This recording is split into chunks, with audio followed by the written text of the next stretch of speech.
I've been covering the Ukraine-Russia war from the beginning, and what the most frustrating thing is the level of lying and gaslighting that comes from our government and from the government of Ukraine concerning this war.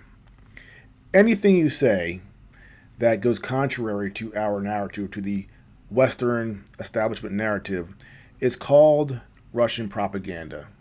Now, that's always been annoying, but now that we're entering a place where we are inching closer and closer to nuclear confrontation, when people call reasonable ideas or reasonable positions Russian propaganda, it is really, really frustrating. And the latest example of this is Vitali Klitschko, the mayor of Kiev, saying that Joe Rogan is guilty of spreading Russian propaganda because he is concerned about the possibility of nuclear war due to our latest escalation, which was by allowing attack missiles to be used against Russia deep into their territory. Now, of course, that is an escalation that does bring us closer to nuclear war. And for Klitschko to say that that's Russian propaganda, for me, it's just a bridge too far. We have given the Ukrainians hundreds of billions of dollars, and we have the right as Americans to be concerned about our tax dollars and the possibility that this escalation could threaten our safety as well as the safety of the entire world. So here is the clip of what Klitschko said. Joe Rogan, I listened to your latest podcast. I'm sending you this video to let you know that I disagree. You talk about these American weapons being sent to Ukraine, which you believe will lead to the Third World War. So, let me tell you that you're repeating Russian propaganda. Putin's Russia is in trouble, so they want to scare you and people like you. His war was supposed to last 3 days. It has lasted 3 years, thanks to the heroism and sacrifice of us Ukrainians. So you're using the only weapon that Putin really intends to use, propaganda. And this weapon really weakens our democracies. Putin's Russia wants to destroy Ukraine quietly. They want America to stay quiet, not great, but quiet. A great America is not an America that abandons countries that defend freedom with their lives. In short, you see, I have quite a few points of difference. If you invite me on your podcast, we could discuss them like free men. And he'll be able to provide his Ukrainian propaganda. Let's be, straight here. Every country, the United States, Russia, Ukraine, England, everyone has propaganda, and no one is above it. No one can say that we're the 100% good guys and everything we say is true. No one can say that, especially the United States government.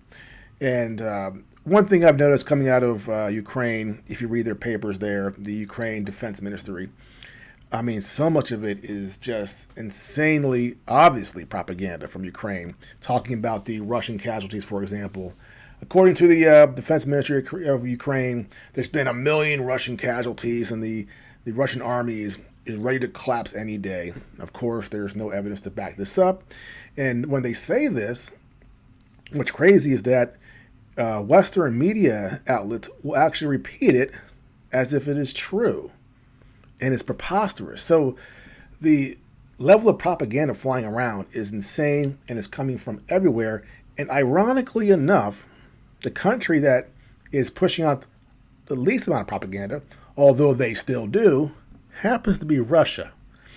And when you say that, well, that is in itself is Russian propaganda. So I want to play a few more videos to really make this point about propaganda. And one of the things that we're told is that the United States was not involved in Ukraine in their revolution that overthrew their president back in 2014. That is called Russian propaganda. So what I want to do is actually show several videos which will dispel that. we were involved in that revolution. We were giving money, and we were quarterbacking it. And there was a clip on Piers Morgan where one of the guests tried to make this claim that we were not involved at all, and this is just a grand conspiracy. And he says it's ridiculous to think that other countries don't have revolutions, and they can do so without the support of the United States. So here's a really short clip of a guest on Piers Morgan saying that it's preposterous that the United States was involved in the Ukrainian Revolution in 2014. Well, according to this guy, democratic revolutions are never possible. We had one in this country in 1776. What are you talking about? I didn't say that. Why don't you argue with something I said, you dumb bastard? Wow. Okay. He's a dumb you got bastard. some I anger didn't say it was issues, man. never possible. America spent $100 million to overthrow the government in Ukraine. These guys on this panel are arguing that the people of the former Soviet republics have no right to self-determination. The government there. They're saying that as soon as Putin installs a strong man in any of these countries that remains corrupt and loyal to him, change is never possible. Viktor Yanukovych was not killed. He was not imprisoned. He fled. He fled back to Russia. He fled back to his masters. And in my opinion, when you're the president of a country and you flee the country, you gave up your power. Him. Look, man. Okay, so I'm being serious here. I genuinely want to understand the conspiracy that the United States is behind the color revolutions of these Soviet republics. You've never heard of a National Endowment for Democracy, huh? Last thing there, National Endowment for Democracy. We will come back to that. But as far as the Ukrainian Revolution, he said we spent $100 million on it. Well, since the collapse of the Soviet Union, we have spent a lot more money in Ukraine than $100 million. Here is a speech that was given by Victoria Nuland, who was at the time the assistant or the Secretary of State of European Affairs, something like that, back in 2014. Here's a speech she gives where she talks about meeting with Yanukovych, the president at the time that was overthrown, and the amount of money that we spent on Ukraine. And this is approximately, I think, about a month or so before he was overthrown. Here's what she said in a speech. As you know, and as Roman said, I returned to Ukraine for my third visit in 5 weeks last Tuesday in support of these very goals, this time conducting parallel coordinated high-level diplomacy with EU High Representative Cathy Ashton with all of the key Ukrainian stakeholders. Then, halfway through our visit, in the wee hours of Wednesday, December 10th, we witnessed the appalling show of force by government forces who turned riot police, bulldozers, and tear gas on the Maidan demonstrators as they sang hymns and prayed for peace. Ukrainians of all ages and backgrounds flooded to the Maidan to protect it. Secretary Kerry wasted no time in expressing the United States' disgust at this decision of the Ukrainian government, and by morning the riot police had been forced to retreat. Let me just stop there. This is her characterization of what happened. Is that exactly what happened? Well, that's questionable. Later that same day, I spent more than 2 hours with President Yanukovych. It was a tough conversation, but also a realistic one. I made absolutely clear to him on behalf of the United States that what happened December 10th, and more generally what has been happening in security terms, is absolutely impermissible in a European state. Since Ukraine's independence in 1991, the United States has supported Ukrainians as they build democratic skills and institutions, as they promote civic participation and good governance, all of which are preconditions for Ukraine to achieve its European aspirations. We've invested over $5 billion to assist Ukraine in these and other goals that will ensure a secure and prosperous and democratic Ukraine. $5 billion. That's what she said we've spent. And of course, when somebody gives you money and invests in you, especially the United States government, there are some strings attached. We are buying somebody or buying something.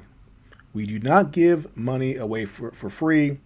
We do this all across the world. We dangle money, especially to poor countries, in order for us to sort of take them over or implement our agenda. So there is no such thing as free money. So what's interesting, too, is she's talking about meeting with Yanukovych. They had a 2-hour conversation where she gave him the business. Well, she was implying that if he made the right choices, he would continue on as president. Just one problem. Later, on February 3rd, she had a phone call with the U.S. ambassador to Ukraine, and this was 3 weeks before he was overthrown. And in that phone call, she is discussing who the new government is going to be, even before the current government has actually fallen. How would she know that if she's just an observer from the United States who's actually not involved in messing with their democracy? Well, we know the answer, because we are involved in their democracy, and we were helping to overthrow their government, which is why she knew 3 weeks ahead of time that the government was going to fall. But not just that. She happened to pick the people who would actually take over the new government. How would she know that? Unless she was molding events herself. So here's a small clip of that phone call that was actually intercepted, I think, by the Russians, and it was put on WikiLeaks. So here's that phone call, a small clip of it. I think Yats is the guy who's got the economic experience, the governing experience. He's the guy, what he needs is Klitsch and Tony Book on the outside. He needs to be talking to them 4 times a week. I just think Klitsch going in, he's going to be at that level working for Yatsenyuk. It's just not going to work. Yeah, no, I think that's right. Okay. So as you said, Yats is our guy. Yatsenyuk is our guy. And Klitschko, Vitali Klitschko, not quite yet. So what happened when the government fell 3 weeks later? Who formed the first government? Who was the prime minister? Well, it was Yatsenyuk. He formed the first government after the fall of Yanukovych. And what happened to Klitschko? Well, Klitschko, he became the mayor of Kiev in, I think it was June or July of 2014. So what a fantastic guess by Victoria Nuland that the government was going to fall and that Yatsenyuk would take over. You think that was just a guess or a coincidence? No. We were intimately involved in Ukraine, and we were pushing for certain people. And in the phone call, there's a larger clip out there. She talks about involving the vice president if certain people in Ukraine need a little nudge. If they're not going along, we bring in the vice president. He steps in. They get the idea that the U.S. government is behind a certain person, so they better make it happen. So yes, we were intimately involved in Ukraine. And one thing that was said in that Piers video, the National Endowment for Democracy, that's essentially a CIA cutout. We can't have the CIA directly funding these color revolutions, so we have non-governmental organizations do it, which essentially work for the CIA. So guess where Victoria Nuland went to after she left the State Department in March of 2024? You want to guess where she went?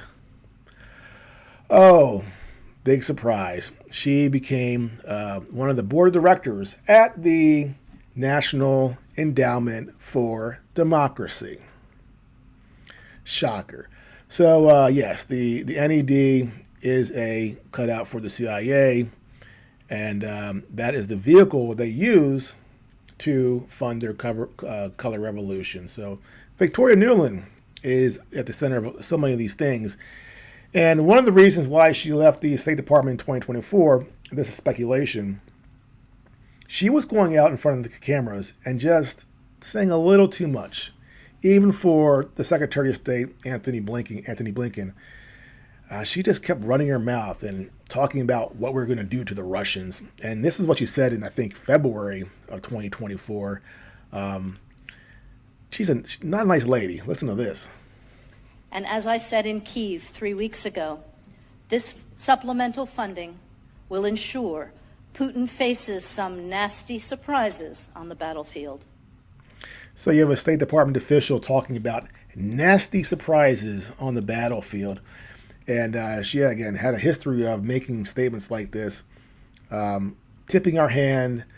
And, you know, for a State Department official, it's almost like she was planning the military operations in Ukraine, which would not be the field of a State Department official.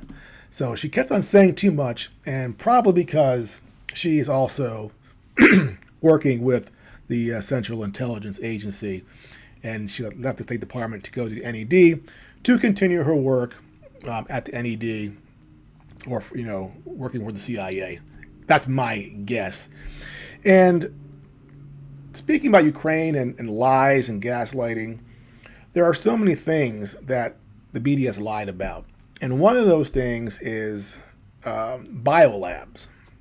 There's this fact check in the USA Today. And the fact check says this: false claim of U.S. biolabs in Ukraine tied to what? Russian disinformation campaign. So let's go back to Victoria Nuland, because she is the center of everything that happens in Ukraine. Here's Victoria Nuland testifying in front of Congress, being questioned by Marco Rubio, who is our incoming Secretary of State, about the existence of biolabs in Ukraine. Here's what she said.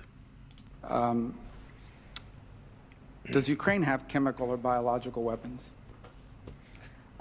Ukraine has biological research facilities, which, in fact, we are now quite concerned Russian forces may be seeking to gain control of. So we are working with the Ukrainians on how they can prevent any of those research materials from falling into the hands of Russian forces should they approach. I'm sure you're aware that the Russian propaganda groups are already putting out there all kinds of information about how they've uncovered a plot by the Ukrainians to release biological weapons in the country, and with NATO's coordination.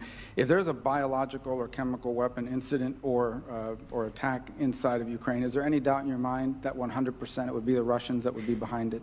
There is no doubt in my mind, Senator, and it is classic Russian technique to blame on the other guy what they're planning to do themselves. Last question. So, again, everything is Russian propaganda. And I love how she said that in the beginning. Biological research facility. She's being very careful because she's under oath, where she can't lie. So she's being very careful with her words. And she says there, the Russians always blame you for what they're about to do. Really? Funny. Nord Stream pipeline. A huge, huge thing, obviously. The biggest act of industrial sabotage in world history. And she talks about Russia blaming us for things they're going to do. Well, in this case, the exact opposite happened.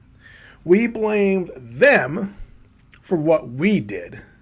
And we lied about it over and over and over again. And the funny thing here is that we said a million times that we wanted to end this pipeline, this Nord Stream pipeline. And then when it blew up, what did we do? We blamed Russia and said, oh, Putin, he's so crazy, he blew up his own pipeline. Check out this collection of U.S. politicians saying that we were going to stop the Nord Stream pipeline. And the clip ends with the former director of the CIA, John Brennan, saying it was most likely blown up by Russia. Of sabotage of some sort. And let me start it over. The sledgehammer that we have against Putin is to shut down the Nord Stream 2 pipeline and do it permanently. This is a real, acute, and proven threat. I'm a big proponent of making sure we stop Nord Stream 2 from happening. Stopping the Nord Stream 2. And we need the chancellor is there right now. Assets like the Nord Stream 2. And, you know, Trump also isn't wrong to identify Nord Stream 2, this pipeline that he talked about today, as problematic. There is still time to stop Nord Stream 2 if we act quickly. The timeline for action is short. And I'm not going to stop working to halt Nord Stream 2 to stop Russia. End it once and for all. I mean, he needs to kill the Nord Stream 2 pipeline right now. And I think the most important thing right now, and what Zelensky said, is they want Nord Stream 2 stopped. That's what I see as the most tangible reason and the tangible effect. I believe we must stop this Nord Stream 2 pipeline. We should have brought the project to an end. There's still time to stop it, but we need to act quickly. Nord Stream 2 is a danger to peace as we know it. Nord Stream 2 is energy blackmail. It's Putin's pipeline. It's a trap a Russian trap. There will be no longer a Nord Stream 2. We will bring an end to it. We will put an end to it. Germany should cancel the Nord Stream 2 gas pipeline. We're looking at a variety of things we could do there. We've been so far trying to use other tools to stop the Nord Stream 2. And we got legislation that was appropriate to now have delayed this project significantly. We need further tools. We're prepared to use those tools should you provide them to us. And we've also used our diplomatic capabilities. This pipeline must be stopped. And the only way to prevent the completion is to use all the tools available to do that. If Russia invades Ukraine, one way or another, Nord Stream 2 will not move forward. Kill Nord Stream 2 now and let it rust beneath the waves of the Baltic. The operator of the Nord Stream gas pipelines, which run between Russia and Germany, says that 3 lines on the Baltic seabed were damaged on Tuesday. It was a deliberate act of sabotage, and now the Russians are pumping out disinformation and lies. This is clearly an act of sabotage of some sort, and Russia is certainly the most likely suspect. And we killed that pipeline dead. So we have every politician in the United States calling for the end of the Nord Stream pipeline. It's blown up, and then we blame Russia for doing it.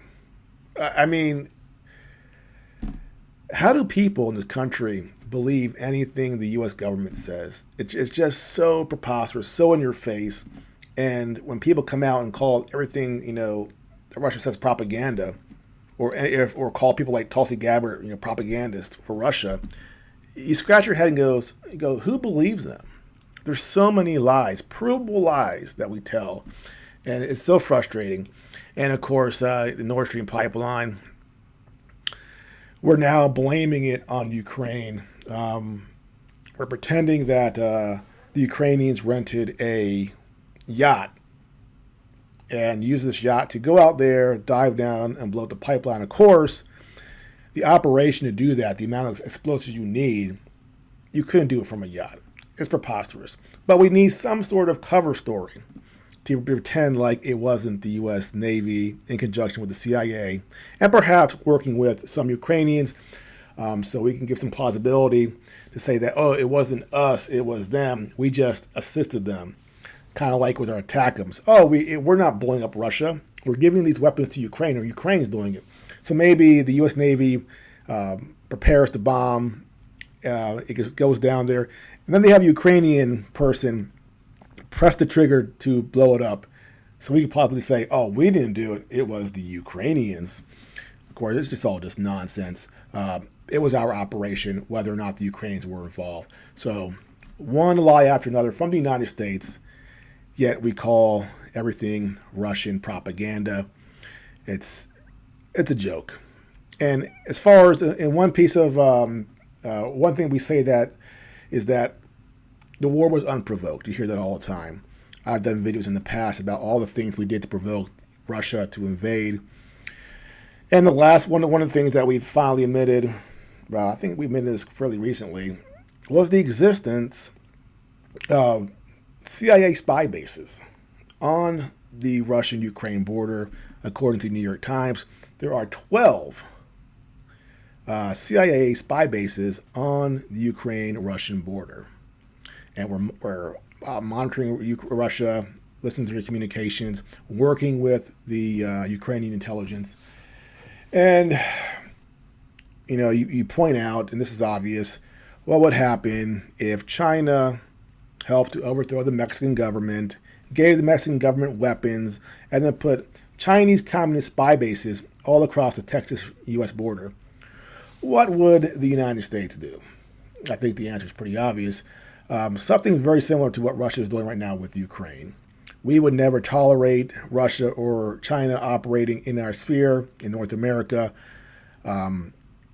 You would never hear us say, oh, well, Mexico is a sovereign country. If they want to work with China, that's okay. It's none of our business. We would never say that. Now, we'll say that about Ukraine, but we would never say that about Canada or Mexico. So we are not only pushing on our own propaganda, we're also completely hypocritical as far as what we allow. If Russia or China had done 1/10 the stuff we're doing in Ukraine, in Mexico or Canada, again, we would have invaded those countries and stopped it dead in its tracks. And ironically, the whole world, the United States, we are depending on Vladimir Putin's temperament to prevent World War III. We're hoping that he doesn't fall for these provocations and doesn't escalate further and waits for the Trump administration. So ironically, we're all hoping that Putin is the adult in the room and does not escalate to the point where things spiral out of control and we have some sort of nuclear exchange. Very unlikely. Putin has shown the last 25 years that he is very careful in what he does. And people don't realize this. In Russia, Putin is not an extremist. He's actually one of the more moderate people in that government. There are many people to the right of Putin in his government that wish he had done more. So Putin is actually holding back the right in his country, the more extreme people. He is the liberal, the moderate. And so if you think if you get rid of Putin, you're going to get a more moderate Russia, it actually could be way, way worse. So Putin is the person we're actually depending on to be the adult in the room and not escalate this conflict further and just wait till Trump gets into office. So hopefully the three of them, Zelensky, Putin, Trump, can actually bring about some sort of agreement to bring this war to an end, because Ukraine cannot win it. And too many people have died, and it's very, very, very sad. Well, that is it for now.